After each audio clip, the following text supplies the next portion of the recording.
Hi guys, it's me again, Ate Jera nyo, nagbabalik as a simple content creator as a YouTube 18. Samahan nyo ako ngayong araw. So for today's video, samahan nyo akong magkape at mag-alok ng parcel, mag-open ng parcel. Pagpasensyaan nyo na yung boses ko ngayong araw kasi nga po namamaga yung ngipin ko at namamaga yung mukha ko guys. Kape ako. Kakape kami ng batang ko. Mabiglang tumawag sa pinto. Sabi niya, tao po. Parcel po. Tinanong ko, kuya, magkano po? Sabi niya, bag daw. Cake lang. Kahit ako. Ano po? Ayun lang. At inopin na namin yung pre-sample. Ako lang pala, wala pala yung bata dyan. Bata, parang galit ka na naman. Babagalan ko lang magsalta, guys, kasi sobrang sakit ng ngipin ko. Pero pagpasensyahan nyo kung mabubulol ako. So, dumating yung parcel natin, diba? Ito. Iniisip ko kung saan siya lalagay. May panggulong bata. Iniisip ko saan ko siya lalagay. So, alam ko lang kung saan siya lalagay. Kaya samahan niyo akong maglinis. Yan na yan. Nagligpit na, naglinis na kami. Kaso nga lang, hindi ko kasi knows kung saan nilalagay. Nag-isip muna ako ng isang oras bago kung saan ko talaga siya lalagay. Ayan. Naisip ko na kung saan ko siya lalagay. Inayos ko na. Tapos babang nag-aayos ako dyan, guys. Ay, pagpasensya na kasi sobrang sakit ang pagka... ano ako, hindi ako makapagsalita ng mga ayos. At then that time, kasi nag-aayos ako, pero may batang nangyayari, may batang nangkukulo. Inayos ko siya, pero ba't still, ang gulo-gulo pa rin kasi may batang kulit. Kaya sabi ko sa sarili ko, tuloy na natin, nasimulan na natin, ano pang gagawin ko? Siyempre, tutuloy ko to, mga ate ko, kahit pa ganito, ganyan, may charot lang.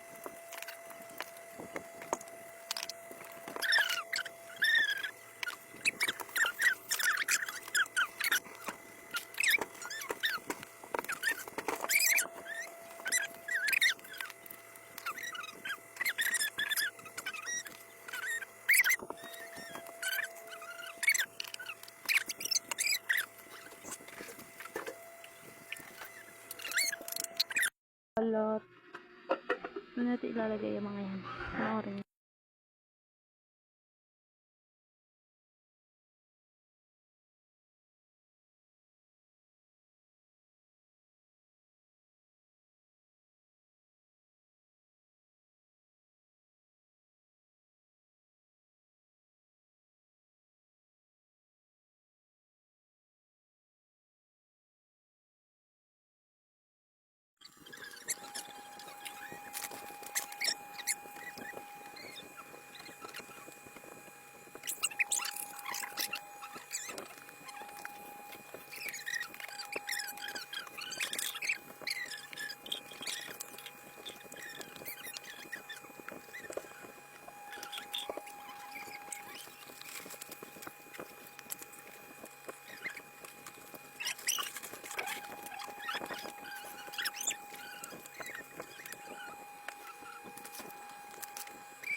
From this na makalat tingnan kasi pangit talaga siya be. To this na maganda na siya. Charot, wala pa nga eh. At ayan, naayos ko na nga pala. Diba, kita nyo naman kung gaano kagulo yung damitan namin, kung gaano ka, hindi ka separate tingnan. Ang pangit talaga tingnan. Tapos makapaunta ka dyan be kasi kung saan ko talaga pinaglalagay. Tapos may nakita akong box na yung dati na hindi ko pa siya na vlog. na yung time na nagbigay ako kay Boss Chenyo ng gift na letter, nandun pala nakatago sa box ng itel be. Tinago pala ng Boss Chenyo, hindi ko alam kung bakit dun niya nilagay. Nagulat ako kasi pagtingin ko, pagtanggal ko ng mga damit, unlike hindi ko naman talaga alam kasi na nandoon yun. Tapos sabi ko, today's yan na. Today's yan na. Charot. Hindi, kasi pagtingin ko, nandun pala yun, be. Hindi ko pala in-expect na nandoon kasi tuwing talagang nagliligpit ako, hindi ko talaga inaalam kung yung ilalim nun. Pagtingin ko lang kanina, dun ko lang napansin na nandoon pala yun. Tapos hindi ko siya binubuksan. Ang dami kong dadabi. Ayan na yung mga kalinisan ko sa buhay. Dito na lang. Bye-bye.